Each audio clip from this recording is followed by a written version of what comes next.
Olá, meus irmãos, sejam bem-vindos ao nosso curso bíblico EAD. Hoje nós vamos aí para o nosso segundo módulo, lição número 2. Vamos estudar sobre os atributos de Deus. Então, quero aqui trazer algumas leituras para os irmãos, sugerir duas leituras. Eu quero recomendar 2 livros sobre o tema e também 2 teologias sistemática, ok? O primeiro livro está aí na sua tela, que é o Conhecimento de Deus, do J. Parker. Um livro muito bom, então recomendo que os irmãos adquiram, depois leiam esse livro, é um clássico, né? O segundo livro que eu quero apresentar para vocês é o do John MacArthur, que é Face a Face com a Sua Majestade. Esse livro também é fantástico, irmãos. Linguagem fácil, tá? Então vocês vão poder se deliciar nesses 2 livros. Eu sei que tem vários livros aí sobre o assunto, né? Teria também o do A.W. Pink, os Atributos de Deus, mas eu apenas escolhi esses 2, tá? E também eu queria sugerir 2 teologias temáticas. Na verdade, são as 2 que eu mais uso, que eu mais gosto, que é a do Wayne Grudem. A gente até utilizou aí esta teologia para elaborar a apostila, algumas coisas, né? Uma boa parte, na verdade, capítulos 11, 12 e 13. Recomendo, então, se você está procurando a teologia, pode adquirir essa teologia, muito boa, muito prática, simples, didática, tá? E também eu recomendo a introdução, a nível introdutório. Quem ainda não teve um contato com a teologia sistemática, o ideal é que você comece estudando uma introdução à teologia sistemática, tá? Então essa do Erickson aí, para mim, ela é entre as introduções, ela é a mais completa, né? A nível de introdução, tá? Ela é bem completa, exaustiva. Nós temos também a teologia do Erickson, né, que é a completa, já temos em português, mas para você que ainda não tem um contato com teologia sistemática, recomendo que vocês primeiro comprem esta teologia do Erickson, tá? Essa introdução, estudem e depois vocês podem aí adquirir a do Grudem, ok? Então fica aí a recomendação a essas leituras. Agora, irmãos, vamos passar para os nossos objetivos aqui com relação ao tema, os atributos de Deus, ok? Então, eu queria começar dizendo para vocês que o meu objetivo aqui é trazer apenas um estudo introdutório sobre os atributos de Deus, ok? Não vamos esgotar o assunto, nem temos condições, na verdade, né? Então, meu objetivo aqui não é trazer um estudo profundo, exaustivo, mas esse pequeno resumo eu creio que vai ajudar os irmãos a conhecer melhor a Deus, a conhecer o Senhor, seus atributos, e com isso, né, incentivar os irmãos para poder estudar também mais acerca deste assunto dos atributos de Deus. Ok, então vamos passar aqui agora para a nossa introdução. Questões introdutórias. Queria começar perguntando se você conhece ao Deus verdadeiro. Você conhece ao Deus verdadeiro?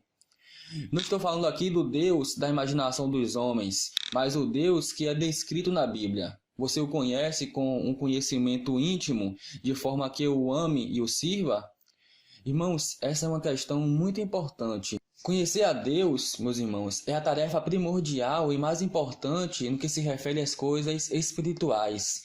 Crer em algo errado acerca de Deus é uma questão muito séria, porque é idolatria.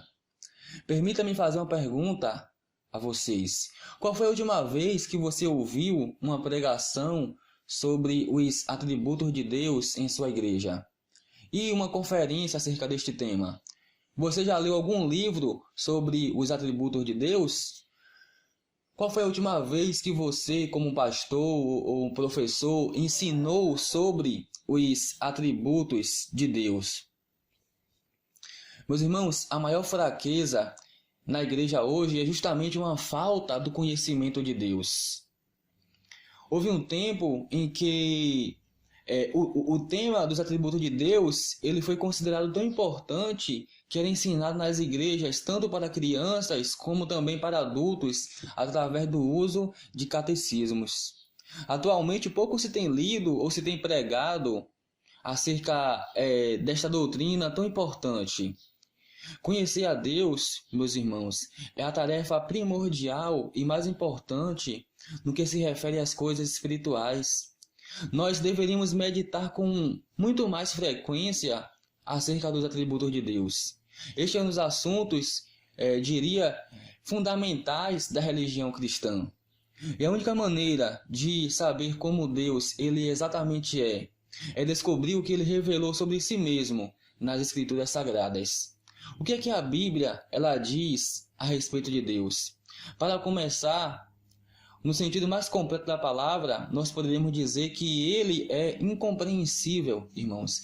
Então vamos começar aqui nosso primeiro ponto falando da cognoscibilidade, conhecimento de Deus, ok? Então você poderia utilizar, é uma palavra difícil, né? Cognoscibilidade ou incompreensibilidade de Deus.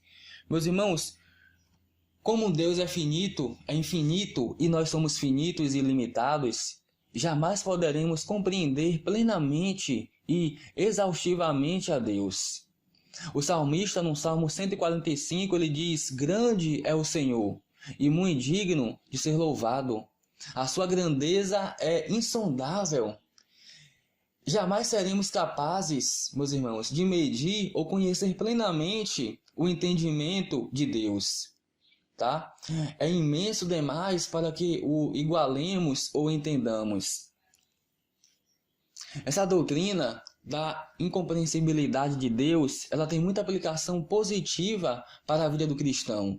Significa que jamais seremos capazes de conhecer demais sobre Deus, pois jamais nos faltarão coisas, irmãos, para compreender sobre Ele, e assim nunca nos cansaremos de nos deleitar com a descoberta de mais e mais coisas da sua excelência e da grandeza das suas obras. Que bênção, irmãos, que alegria para nós é podermos ouvir isto, né? Saber que nunca vamos conhecer demais sobre Deus.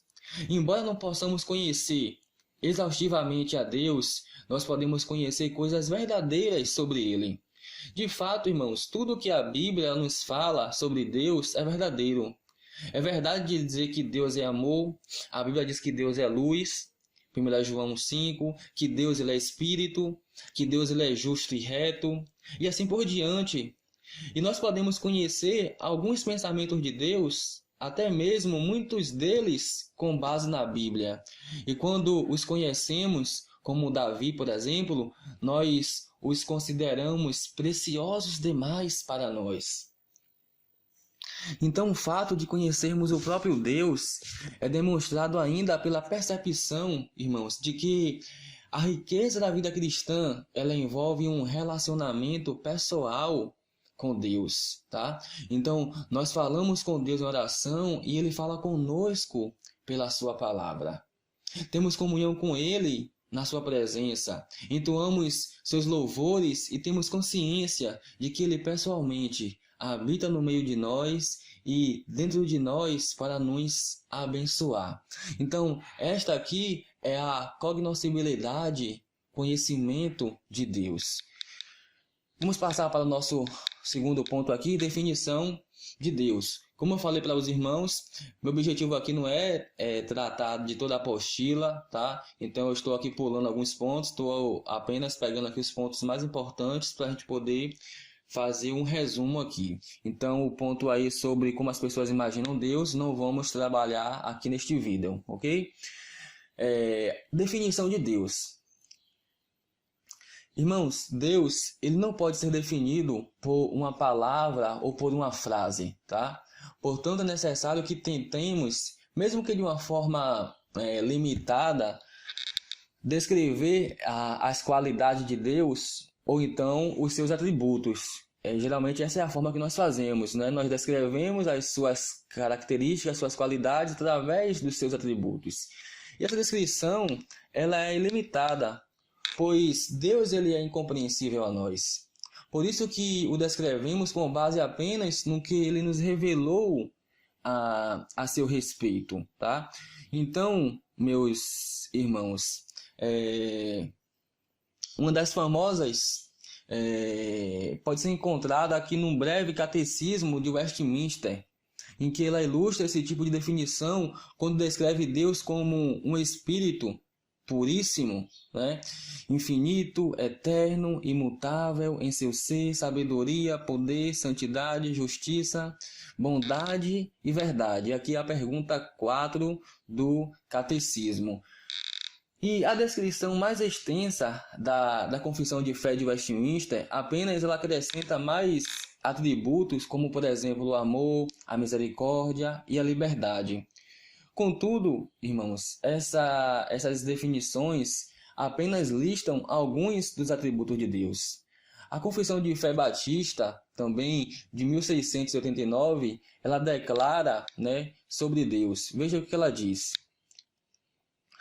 O Senhor, nosso Deus, é somente um Deus vivo e verdadeiro, cuja subsistência é em si e de si mesmo infinito em seu ser e perfeição.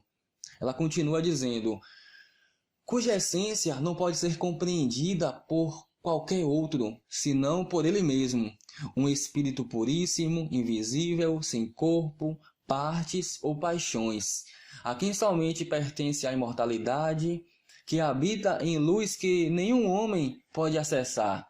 É imutável, imenso, eterno, incompreensível, onipotente, em tudo infinito, santíssimo, sapientíssimo, completamente livre e absoluto, operando todas as coisas segundo o conselho da sua vontade imutável e justíssima para a sua própria glória. Amém. Então veja aqui as duas confissões, o que elas relatam acerca de Deus. Então isso aqui é algo que a gente pode nos deleitar nestas verdades, irmãos, que o nosso Deus é um Deus vivo e verdadeiro, tá? Ok, vamos passar para nosso próximo tópico aqui. Vamos observar agora as categorias dos atributos divinos. Irmãos, a maioria dos teólogos, eles apresentam algumas classificações para os atributos de Deus, tá? E aqui eu alistei apenas os mais importantes. Por exemplo, uns falam de atributos naturais e atributos morais, outros, né, trazem uma distinção entre atributos absolutos e relativos. O Millard Erickson, por exemplo, na sistemática dele, ele divide entre atributos de grandeza e atributos de bondade.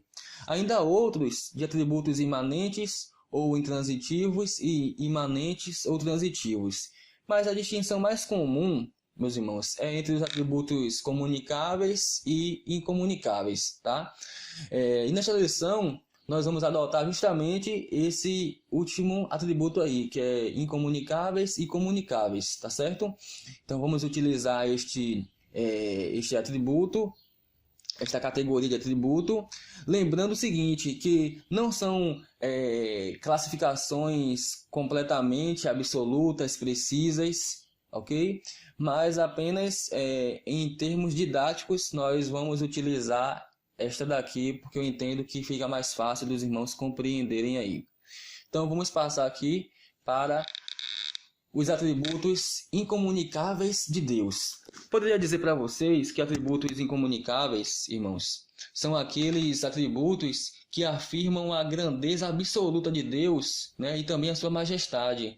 E eles são assim chamados porque eles não podem ser atribuídos a outras criaturas, tá? São atributos que constituem quem Deus é, ok?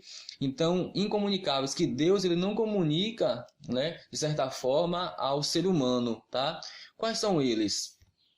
Por exemplo, nós temos o trio aí, que é a onisciência, a onipresença e a onipotência divinas. Então, nenhum ser humano na face da Terra tem este tipo de atributo. E esse trio de atributos, ele tem um prefixo oni, que vem do latim, e ele significa tudo. Então, assim nós teríamos os seguintes significados. Onisciência, Deus ele tem todo o conhecimento, irmãos, ou conhece tudo. ok? Não há coisas ou assuntos que ele não conheça melhor do que outros. Deus, ele sabe, ele conhece muito bem cada um de nós. Cada palavra, pensamento e ação que nós cometemos, nós um dia vamos prestar conta de tudo ao nosso Deus. Então, nosso Deus, ele é onisciente.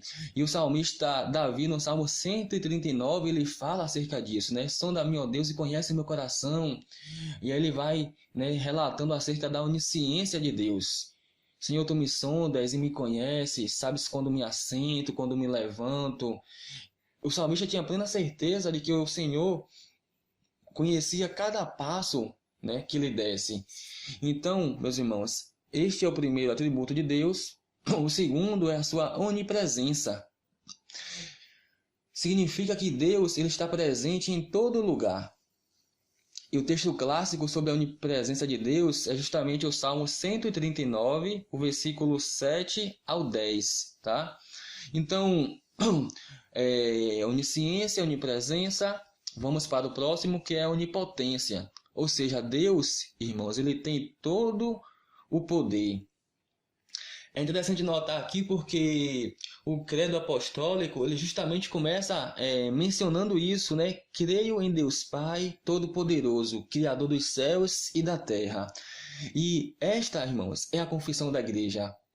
O atributo de onipotência, ele cabe somente em Deus que criou o mundo e tudo que nele existe. Ter todo o poder significa que Deus, ele pode fazer tudo o que lhe apraz para glorificar, irmãos, o seu santo nome. E Deus, ele é todo poderoso. Lá em Gênesis 17, 1, né, Deus, ele fala isso para Abraão.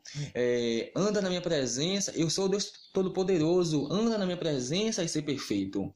Então, isto aqui é claramente expresso também na pergunta de Deus, feita depois de ter prometido a Abraão e a Sara um filho em idade avançada. Lá em Gênesis 18, 14, quando Deus disse assim: acaso para Deus a coisa demasiadamente difícil? E um dos nomes hebraicos, meus irmãos, para Deus aqui é justamente El Shaddai. O El fala sobre Deus e Shaddai significa que Deus, ele é todo poderoso. Então perceba que nosso Deus, ele é onisciente, ele é onipresente e também ele é onipotente, ok? Vamos observar aqui o atributo de independência e autoexistência. Então Deus, ele é independente e ele é autoexistente, ok? Deus, ele não precisa de nós, meus irmãos, nem do resto da criação para nada. Sendo autoexistente, ele é eterno. Deus, ele é absolutamente independente e autossuficiente. Próximo atributo é de imutabilidade. Então, creio que os irmãos devem conhecer essa passagem de Números 23:19, na qual relata que Deus não é homem para que minta, e nem filho do homem para que se arrependa. Malaquias 3:6 vai falar que eu, Senhor, não mudo, tá? E Tiago 1:17, Tiago diz que em Deus não há mudança e nem sombra de variação. Então, a imutabilidade de Deus significa que Deus, ele não muda. E isso aqui não quer dizer, irmãos, que ele esteja imóvel ou inativo, mas que ele não se altera, cresce ou se desenvolve. Então a Bíblia, ela claramente ela trata acerca, né, da imutabilidade de Deus. E quando nós falamos acerca deste assunto, um dos problemas levantados, né, é justamente a questão: Deus se arrepende? Na verdade, essa linguagem, quando se relata que a Deus se arrepende, ela não corresponde ao que como homens nós vivenciamos no arrependimento. Tanto a imutabilidade, irmãos, como a sabedoria e onisciência de Deus tornam vazias as ideias de que ele muda seus planos eternos ou que se arrepende de algo que fez. Nesse caso aqui, o arrependimento é mais uma linguagem antropomórfica, tá? Que traz a ideia ali de que Deus, ele se entristeceu com o homem, ok? E também a ideia é justamente descrever a mudança do homem, né? O homem, ele se arrependendo, ok? E não Deus, ele mudando de de ideia ou se arrependendo. Então, sempre que você vê essa palavra, você precisa entender que é uma linguagem antropomórfica. Há também o problema, irmãos, de vermos Deus ele tratando fatos iguais de maneiras diferentes durante a história.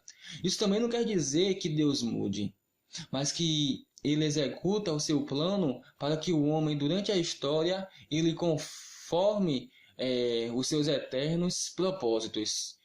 Então, meus irmãos, poderia dizer para vocês que a imutabilidade de Deus, ela nos conforta e também nos encoraja, pois nós sabemos que as suas promessas jamais falharão.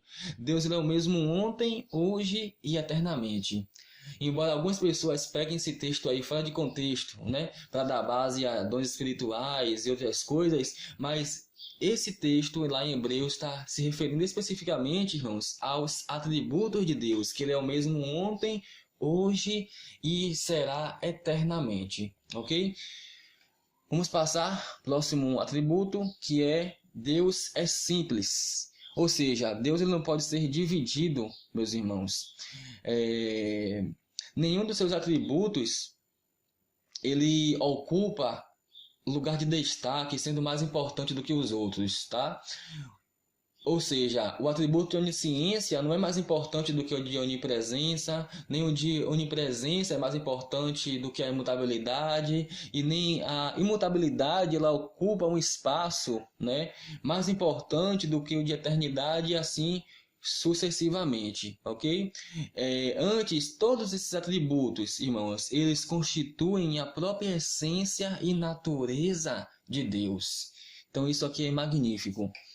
Próximo atributo nós temos aqui de eternidade. O nosso Deus, ele é eterno, irmãos.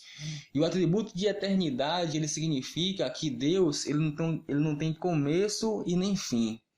A sua existência ela é eterna, tanto no passado como no futuro, sem interrupções ou limitações causadas por uma sucessão de eventos. E uma das implicações da eternidade de Deus é que ela nos dá muito conforto, visto que ele nunca deixará de existir e que o seu controle sustentador e providencial de todas as coisas e eventos está então assegurado, irmãos. Então nosso Deus é um Deus eterno, que não tem começo e nem tem fim. O último atributo aqui que eu quero destacar para os irmãos é o de soberania. Meus irmãos, este é um atributo que infelizmente as pessoas, muitos irmãos nossos não gostam muito desta doutrina, não pregam esta doutrina. E aqui eu queria indicar o livro para vocês do A.W. Pink, Deus é Soberano. Interessante que nesse livro, logo no capítulo 1, o A.W. Pink, ele faz uma pergunta bem interessante. Ele diz assim: quem está regendo os acontecimentos na Terra hoje? Deus ou o diabo? E ele diz que Deus reina supremo no céu é geralmente reconhecido. Agora, que ele reina soberano sobre este mundo é quase universalmente negado, se não direta, pelo menos indiretamente, né? Então ele trabalha esse aspecto aqui, de que as pessoas elas negam a soberania de Deus, irmãos, sobre todas as coisas, sobre o mundo, enfim.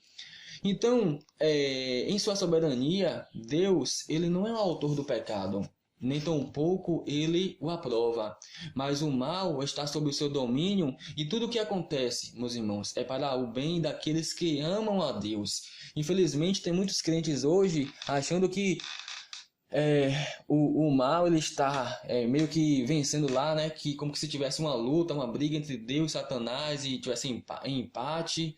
Não, a gente precisa entender que Deus ele é soberano e que até o diabo é o diabo de Deus. Na linguagem de Martinho Lutero, irmãos, o diabo é como um cão na coleira de Deus, que ele só vai até onde Deus permite que ele vá. Então, a gente precisa entender que tudo o que acontece é permissão de Deus. Deus é soberano sobre todas as coisas, ok? E você vê isso claramente no livro ali de Jó, no livro de Esther, enfim. Então, a sua soberania, às vezes, ela nos choca, irmãos. Mas nós precisamos reconhecer esta doutrina tão importante para a vida cristã. Então, deixo aí como recomendação, mais uma vez, o livro Deus é Soberano, do A.W. Pink. Então, nós vimos aqui alguns atributos incomunicáveis. Quero passar aqui agora para os atributos comunicáveis. Atributos comunicáveis, irmãos, são qualidades divinas, são virtudes divinas que Deus ele compartilha conosco, que Ele nos comunica de uma forma derivada e limitada, ok?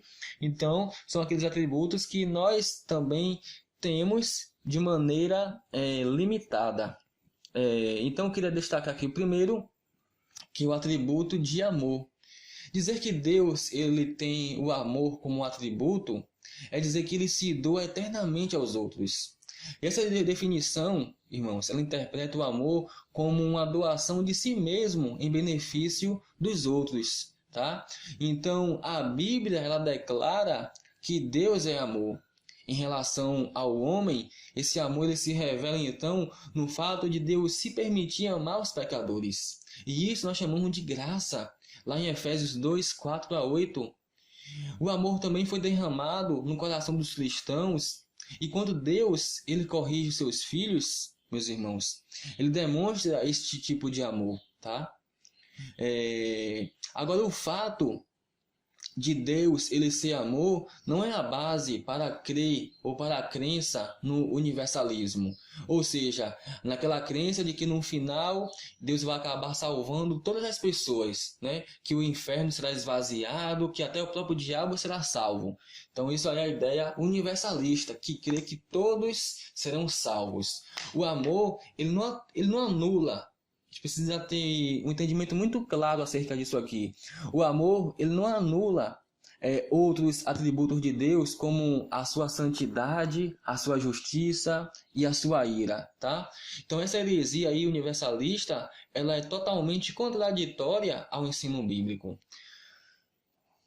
O outro atributo é de misericórdia, graça e paciência. Poderia resumir aqui para vocês dizendo que a misericórdia de Deus é a bondade divina para com os angustiados e aflitos. A graça de Deus é a bondade divina para com os que só merecem castigo.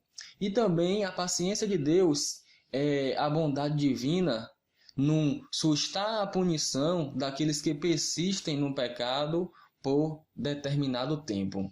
Próximo atributo, espiritualidade. Esse atributo, irmãos, ele nos ensina que Deus ele é espírito imaterial em seu ser, não possui uma natureza física. Significa que Deus ele não é um ser composto e nem que tem partes distintas. Está relacionado aqui à essência de Deus e essa doutrina ela não contraria a Trindade. Ok? Apesar de ser um Deus trino, Deus ele não é composto de muitas partes ou substâncias. Então, quando nós falamos da espiritualidade de Deus, estamos querendo dizer que Deus ele é um ser espírito, incorpóreo, que não tem partes. Próximo atributo é de pessoalidade. Esse atributo é importante porque Deus ele é um ser pessoal, meus irmãos, com intelecto, com emoções e vontade. E isso significa que pelo fato de Deus ele ser um Deus pessoal, ele é capaz de se relacionar conosco. E isso é maravilhoso, irmãos. Deus ele não está distante da sua criação, como alguns afirmam, não está distante, criou tudo, deixou aí ao ler. Não, Deus ele se relaciona com outras pessoas. Deus ele se relaciona com os seus filhos. O próximo atributo que nós temos é o da justiça ou retidão. Deus, ele é amor, mas também Deus, ele é justiça. Então, às vezes as pessoas esquecem disso, só pregam um Deus, né, que é amor, mas esquecem de pregar um Deus que é justiça ou retidão. Acho que devem ter tirado esses textos aí da Bíblia delas e esquecem de pregar esse assunto. Um outro atributo importante é o da ira de Deus, tá? Na minha exposição em Romanos, eu preguei, dediquei uma pregação só para expor esse versículo aí de Romanos 1:18, que a ira de Deus permanece, né, sobre os ímpios, tá? Então, Romanos 1:18 vai falar da ira de Deus, e eu trabalhei esse tema, a esquecida doutrina da ira de Deus. Isso significa, meus irmãos, que Deus, ele odeia intensamente todo o pecado, ok? Então, talvez nos surpreenda perceber que a Bíblia ela fala com muita frequência da ira de Deus. Porém, se Deus ele ama tudo que é certo e bom, e tudo que se conforma ao seu caráter moral, então não deve admirar que ele odeia tudo que se opõe ao seu caráter moral. Então a ira de Deus, ela pode ser definida assim, que Deus ele odeia intensamente todo o pecado, irmãos, todo o pecado. E o último atributo aqui é o de santidade, que o nosso Deus ele é santo. Então Isaías, né, ele declarou isso: ai de mim que sou um homem pecador, de lábios impuros, né? João 17:17, Jesus, na sua oração sacerdotal, Jesus, ele diz: santifica-os na verdade, a tua palavra é a verdade. 1 Pedro 1:15-16, Pedro citando lá o livro de Levítico, ele diz: sede santos, porque o Senhor teu Deus é santo. Então, irmãos, santidade significa que Deus ele é separado de tudo que é indigno ou impuro, e que ao mesmo tempo é completamente puro e distinto de todos os outros. A santidade de Deus, ela torna necessário o afastamento entre ele e os pecadores, a menos que esses pecadores eles sejam feitos santos por intermédio dos méritos de Cristo Jesus. Então a santidade divina, ela deve fazer o cristão ser sensível ao seu pecado, tá? E a santidade dele o torna padrão para a nossa vida e conduta. Devemos viver uma vida aqui de santidade, uma vida santa, uma vida separada do pecado. Então, meus irmãos, esses são os atributos de Deus, né? Destaquei apenas alguns aqui. Então, depois, se você quiser estudar com mais profundidade, vocês podem aí mergulhar nas literaturas que eu indiquei, em outras, em pregações também, ok? E quero passar aqui para a conclusão e aplicação. Irmãos, quando nós refletimos acerca do caráter de Deus, é muito importante tirarmos algumas lições para a nossa vida cristã. Eu queria destacar aqui algumas lições. Primeiro, que não existe cristianismo real sem conhecimento de Deus. Isso aqui, meus irmãos, é muito importante. Jesus disse: e a vida eterna é esta, que conheçam a ti só, o único Deus verdadeiro, e a Jesus Cristo a quem enviaste. Não existe, meus irmãos, vida de oração consistente sem a beleza de Deus. Não existe obediência verdadeira sem o entendimento do Senhor, irmãos. Então, a primeira lição é essa: não existe cristianismo real sem o conhecimento de Deus. Segunda coisa é conhecer a Deus, é perscrutar os seus mistérios até onde nos é permitido ir. Então, se cremos que a nossa vida ela está oculta juntamente com Deus em Cristo, então nós precisamos saber, irmãos, quem é esse Deus. Terceira coisa é que o conhecimento de Deus deve nos levar a um crescimento no temor a Deus. À medida que você vai conhecendo a Deus, que nós vamos conhecendo a Deus, nós precisamos crescer também no nosso temor ao Senhor, temer mais ao Senhor, reverenciar ao Senhor com a nossa vida, com nossos pensamentos, com o nosso ser, tá? Então, tudo que nós fazemos deve ser para glorificar o nome do Senhor. Quarta coisa, o conhecimento de Deus deve nos levar a torná-lo conhecido em um mundo onde Deus ele é ignorado e rejeitado. Isso aqui, irmãos, nos chama atenção porque nós somos chamados a desafiar, né, este mundo que é cheio de ídolos, cheio de falsos objetos de adoração, né? E estes podem ser representados por líderes humanos, ideologias políticas, classes ou até mesmo grupos sociais, sistemas de pensamentos humanos e até mesmo agentes demoníacos. E nós somos justamente chamados para desafiar esses usurpadores e confrontar esses falsos ensinos, esses falsos deuses, irmãos, em o nome do Deus vivo e verdadeiro. Então, o conhecimento de Deus deve nos levar a torná-lo conhecido em um mundo onde Deus é ignorado e rejeitado. E isso envolve espalhar o conhecimento de Deus através do mundo inteiro, tanto geográfica como também culturalmente, através das orações, né? O investimento de nossos recursos e principalmente do nosso testemunho pessoal. Outra coisa que nós também aprendemos quando estudamos os atributos de Deus é o seguinte, é que os atributos de Deus devem nos levar à admiração e à adoração, irmãos. Só conhecemos verdadeiramente a Deus em nossa alma quando nós nos rendemos a Ele, quando nos submetemos à sua autoridade. Meus irmãos, que o Senhor Jesus Cristo Ele nos ajude a colocar o nosso conhecimento em prática e que todos possamos conhecer ao Senhor em verdade. Que o Senhor, irmãos, nos abençoe. Deus seja louvado. Amém e amém.